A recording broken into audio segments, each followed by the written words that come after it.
Hey guys, and welcome to The Last Edit, which is going to be a film podcast, or a podcast for film discussion hosted by myself, yours truly, and Citizen Slave. Hello there and welcome. And for our debut episode, we've chosen to take a look at Howard Hawks' 1940 screwball comedy His Girl Friday, starring Cary Grant and Rosalind Russell. Now, the format of this podcast is basically going to be that Sleeve and I every week we're going to sort of pick a movie. One of us will, and then we'll sort of watch it, and talk about it. And I picked His Girl Friday for this episode because I think it's one of the sort of seminal Hollywood films of early Hollywood. Like it is the definitive screwball comedy to me. It's a film that breaks with a lot of molds that were established at the time. It's one of the first films where characters sort of talk over each other. Some scenes have several conversations going on at once, like people talking on the phone while other people talk in the room and so forth, that you have to follow. And yeah, and there's also sort of an improvisational aspect to it as well, where both Cary Grant and Rosalind Russell were sort of allowed to ad lib a bit. Like Rosalind Russell was allowed to actually hired her own writer to sort of shape up her dialogue so that it could compete with Cary Grant's. Yeah, and it's one of my favorite comedies. It's a really good film. Well, I think it's different from anything else that we've seen before, just in terms of, first of all, strong female lead that was originally based on a male character from the play's Yeah, front page. And the fact that Howard Hawks was apparently at a party and had people read a script he had on him, a written script that he'd kind of altered to create his own version of that particular play.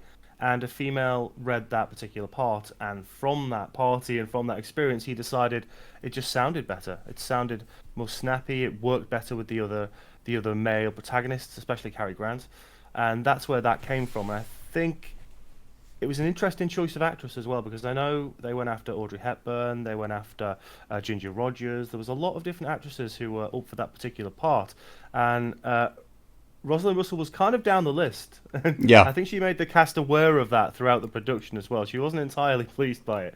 She But I wasn't think, very confident about it either. Like she struggled a bit, and had some yeah. conversation with Carrie about it. I think, from what I heard. Yeah, yeah, absolutely. They talked about it a lot, and they would ad lib on set, and he would help her behind the scenes, and he was always looking for the next zinger coming from the writers that she'd hired.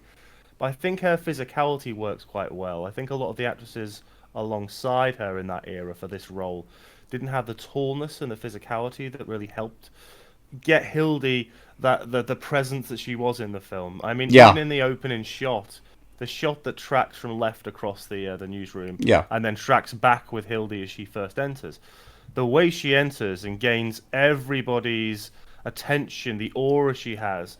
yeah. Uh, She's a major focal point. Exactly, and everyone in the room knows she's the best one in that room, including Cary Grant, which I think is a great entrance and a great start to the film, and sets up this strong, independent female lead, but based off that main character. One thing I find really interesting about her character throughout the film is this duality she has. You can Yeah, even see it in the mise en scène of her original costume as she walks in, the black and white stripes, that duality between she's this hard-hitting newswoman, she's better than all the guys, she loves going after the story, but she says many times, but I want to be a woman. I want to go off and be yeah. feminine. I want to have children. But she's always drawn back in by by the newsroom, by the want to find out the truth of these stories and be the best at what she is best at. It's just kind of she wants to conform to societal norms, but she just finds Absolutely. herself completely unable to. And it's that domesticity that's often prevalent in films of that era, which is lacking and absent here, which is great for that character and the way she develops through the film. I mean, as you mentioned, one thing Howard Hawks did in this film, which is quite unique for the time, was rather than simply because there was no multi-track sound recording. Obviously, he couldn't Yeah, divide up the individual pieces of dialogue. He instead of just having a boom mic, he had multiple sound yeah. Like recording eight sources. guys, I think it was. Yeah, yeah, and the dialogue was written in such a way that the end and the start of sentences didn't really matter. because they were overlapping so much and trying to get that kind of more realistic dialogue, especially in the phone sequence later on. I love that sequence where Yeah, for sure. we get that pan into the room. There's nothing going on apart from the phones are ringing, and then it stops and it pans back again, and one at a time, it just fills up this newsroom. It's brilliant, and everything's convoluted and messy and fast. Yeah. I think it must be a third faster in content and speed than most films of its time, just in terms of words per minute, speed of delivery. For sure. Like I read that like the average film has like 90 words per minute, where His Girl Friday has 250. Which is nearly 3 times as much, right? So it's ridiculous, and for modern audiences, I'd imagine a lot of people just can't keep up with it at all. Yeah. You know, if you're not into that kind of ilk of film, you haven't seen Bringing Up Baby, you haven't been around that really, because it was really a very unique time that kind of dialogue happened in film. Yeah. You know, gangster films like Angel with Dirty Faces was the same kind of deal. You know, very quick dialogue, very snappy at the time, but really funny between the two leads, which I think is what makes the film. And Cary Grant isn't in it for a large portion. You know, it focuses on Hildy, and what she does to come back into this world she doesn't want to be in. And Cary Grant's lying behind her back, doing these little conniving missions to try and get her to come back and by default be with him. He's probably the only character in the film who doesn't really have a huge redemptive arc. He doesn't have any arc at all. He just gets to the he doesn't end change at all. Exactly. He's just the same as when he starts. And poor old Bruce Baldwin played. Yeah. It's played for the sucker. Yeah. Yeah. Oh man, I just feel so sorry for him. He's the hapless victim. He's the straight guy who just at every point in the narrative is gazumped in some way by Walter. Yeah, one of the things I enjoyed the most about Walter's character is that the film never really outright... It does a little bit through Hildy, but it doesn't outright tell you how much of a scumbag he is. It only sort of shows and suggests it. Yeah. Like, a lot of his schemes are kind of subtle and aren't really, like, spelled out for you. I really enjoyed that aspect as well. It dares not to try and explain everything. And trust its audience with figuring it out. Yeah, and that ties in with the amount of convoluted dialogue as well. You're not kind of supposed to know everything that's going on. It's supposed to be what a manic newsroom was. Although I found it quite funny that because he was essentially in some ways insulting the press, you know, the conniving press, the underhanded press, the manipulative press, which we see with Molly Malone later on. He actually has that disclaimer title card at the start. This is the press from the Dark Ages. It's not now. Or, that was the one thing the censors kind of managed to push on him, was that he couldn't just call the reporters the scum of the earth. So he put in that disclaimer at the start, saying that this is just a fictional world. This is not the real world, and so forth. Yeah. Yeah. Even like though Citizen Kane and Xanadu or something. Even though I mean, a lot of sort of the commentary on the media in that film is accurate to today in terms of like just chasing the sensation, not really caring about the facts, caring about the headlines, like manufacturing facts if you have to. Well, you have Earl Williams, this guy who's accused of killing, and he clearly hasn't really done it. Something else has happened, some accident, and no one believes him until Hildy goes to the actual prison cell and speaks to him, and she's the only one, and it just shows you how good she's seen in the film as a reporter. Is the only one who can coax out of him these little tidbits of information which kind of confirm what she thinks. Yeah. And going back to the press manipulation, you know, poor Molly. Hildy's the only woman in the film who can walk into a room and doesn't matter who the men are, they pay attention because she acts like them. She smokes with them. She drinks with them. And she's better than they are. She's part Molly of the club. Walks in, yeah. Exactly. Molly walks in. She's just ignored.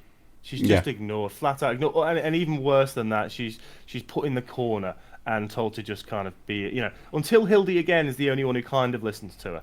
But then later on, we have that unfortunate. And suddenly when she's sorry, no, you go on.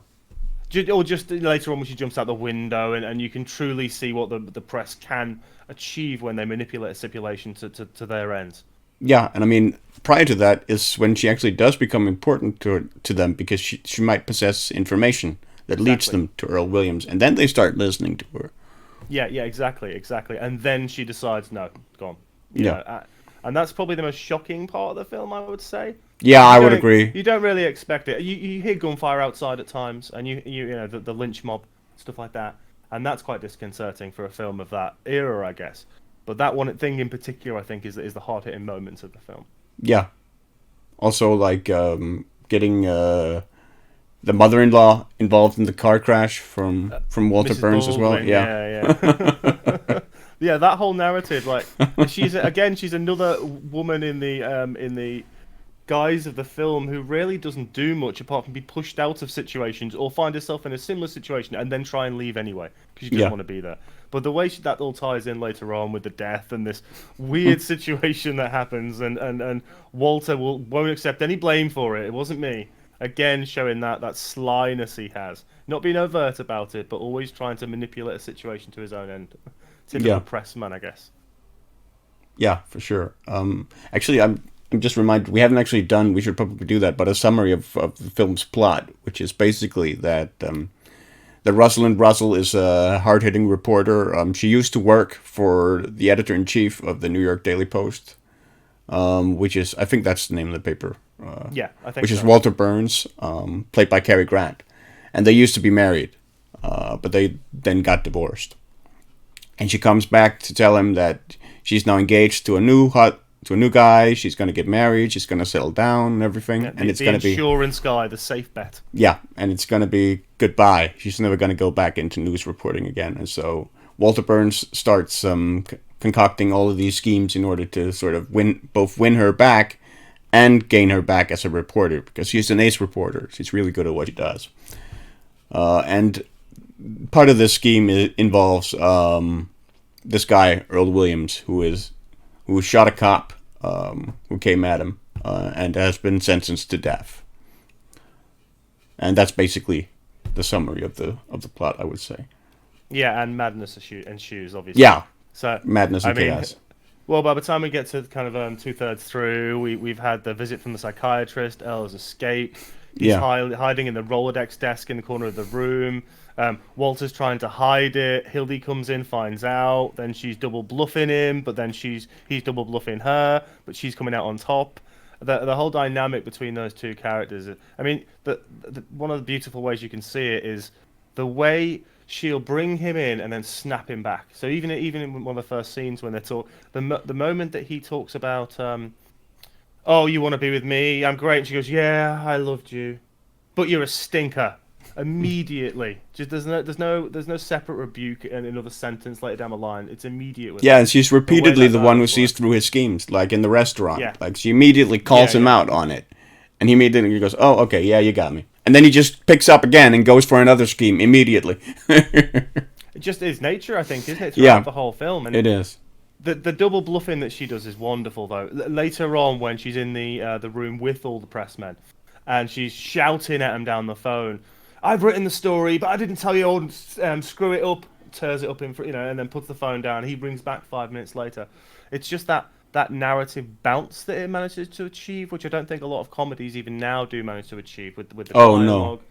dialogue, and the way the dialogue bounces off the ad libs as well. The written Yeah. dialogue to the then concocted dialogue, I think, works beautifully between the characters. Yeah, I mean, as I think you touched on, I think modern audiences might have an issue with this film just because of the machine gun nature of the dialogue. Where even today, a lot of films do still have that sequential dialogue where you finish speaking, then you start speaking, then you finish speaking, then I start speaking, and so forth. Where it's very sequential and very sort of ordered and structured. Whereas in Yeah. His Girl Friday, it's just chaotic. Like one of the only modern films I've seen that sort of has captured that essence is Hot Sucker Proxy by the Coen brothers, which is sort of an homage to the Hollywood screwball comedies. Yeah, and uses absolutely. that same distinct style. I think maybe The Paper. I don't know if you've seen that with Glenn Close. Yeah, I saw that a long time ago. Yeah, It's not dissimilar. It's not a comedy in the same way, but it's not dissimilar in the way the director achieves that overlapping sense of dialogue and makes it more naturalistic. yeah, Which, as you're right, you don't get that in a lot of films. Something like Magnolia, for instance, that kind of captures some elements of what we're talking about. But I think Hawks nails it because you can even tell when he's recording these scenes with so many actors with their overlapping dialogue. he's using those different recording devices to switch them off, turn the volume lower and higher, to emphasize the Yeah. points he needs to. However many people are trying to speak at once, which I think is an amazing achievement for 1940. Oh, I mean, for sure. I mean, the restaurant scene alone was supposedly like hell to shoot. It took like 4 days because the background extras kept moving around and such. So yeah, I mean, it is a significant achievement, I would say. Well, yeah, without using omnidirectional mics, Yeah, as you know, that restaurant scene, you're trying to balance the dialogue close enough to each separate output, but then also the ambient sound is just going mad around you. and So yeah, because controlling that. and because the actors sort of improvise so much as well, you have to sort of predict where are they going, where are they going to be, in order to capture the audio optimally as well. Which is What do you a think? huge credit to the sound guys on that film as Oh, well. absolutely. I think. Well, I think this is the thing with film, and I think a lot of people forget because we're in an era now where everything is so visual. But with film, until color came along, it was all about sound, and even beyond then. In fact, sound is the most important thing film ever improved upon after establishing moving image. There's no Yeah, 3D and all the rest of this technology has meant nothing, until we got to Dolby surround sound and 7.1 and all these different things. That's what film has really done technology-wise. But what I was going to ask was, what do you think then this film's kind of lasting importance on the industry is? The lasting importance, its legacy that it now provides modern film goers or the films that we see coming out even now? that's a good question. I mean, I've heard that supposedly this film is one of Quentin Tarantino's favorites, which wouldn't be surprising to me because, there are shades of that dialogue style in Tarantino's films, I think. Oh, absolutely. Um, The cafe scene in Pulp Fiction is a case in point, yeah, or even the original cafe scene in Reservoir Dogs. yeah. So I think there's just in terms of like the style delivery of that is a huge credit to His Girl Friday. I think its narrative structure as well. I think I mean, there's only one bad part of the film. I think the Yeah, the way the ending. film, Yeah, the ending. I think it's too short. It falls back into the typical trope you would expect it to, despite Hildy yeah, actually being the strongest person in the yes, film. yes. I And the totally agree. and one of the worst things about it is maybe this is just incidental and something to me, but the very last scene, Hildy's walking behind Walter.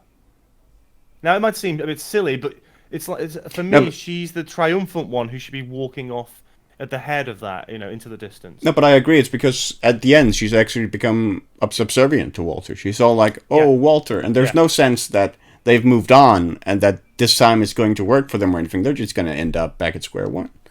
yeah. It's a very cyclical narrative, very Yeah, cyclical. It's just too abrupt for me, I think. yeah, Too abrupt, and it falls into that trap. Which, okay, it's 1940, so perhaps it would have been difficult to not fall into that trap. Tie off your yeah. loose ends, leading lady, leading guy. But I just think the rest of the film is so different to a lot of its contemporaries. Yes, that you would have liked to sort of see it go all the way Yeah, with its yeah. narrative. Yeah, I She's agree. established. She's this. She's come straight into the building at the start, uh, blustered through everybody around her. Everyone's impressed to see her. She has an aura which goes beyond any other character in the film. Everyone kind of wants to be her, regardless of gender. She established that no messing about character, in a very early stage in film, and it's just a shame that it then becomes the tried and tested go off with the leading man trope.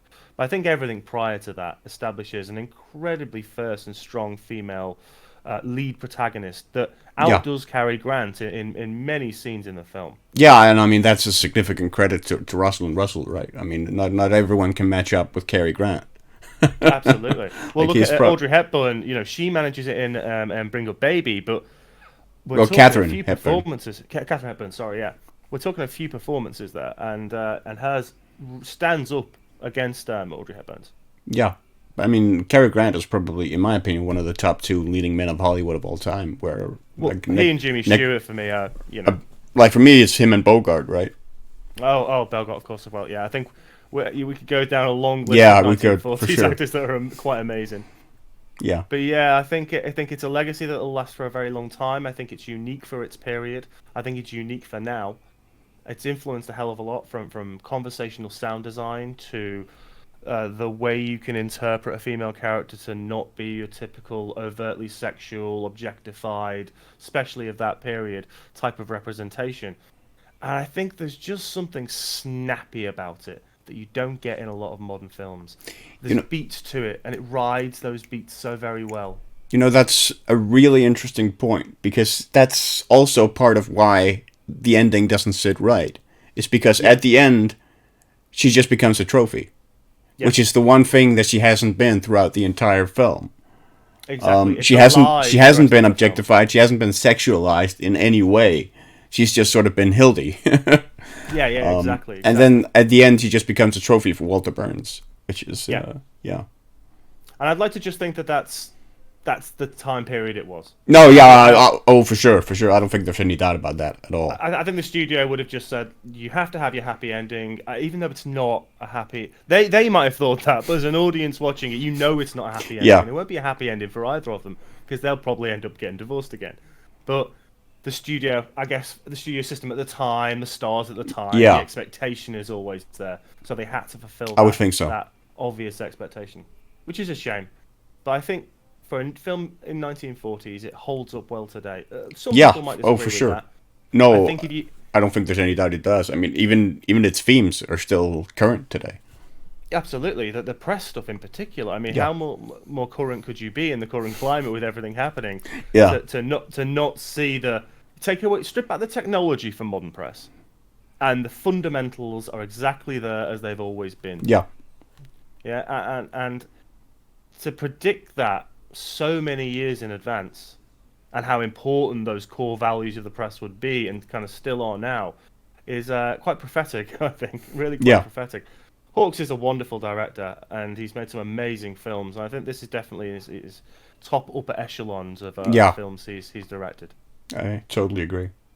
Well, I'm glad we both liked it, and we will return as soon as possible with with the next episode, which should be Black Narcissus, I believe. Yeah, Powell and Pressburger, a film I studied when I was doing A levels, which is like 16, 17, 18 in the UK. A very interesting one. Repressed sexuality in a nunnery, if I can break it down as easily as that. But Powell and Pressburger, very iconography based in the cinematography, and yeah, very brooding film. So can't wait to get into that again. To No, dig up for my sure. film notes, see what a 17-year-old me was writing about it at the time. Yeah, looking forward to it. Anyway, thanks for watching, and thanks for the discussion, Sleeve. That was great. Yeah, no, that was amazing. I'll look forward to it in again a week or so. Take it easy, guys, and join us again for the next Last Edit podcast. Take Bye care. bye.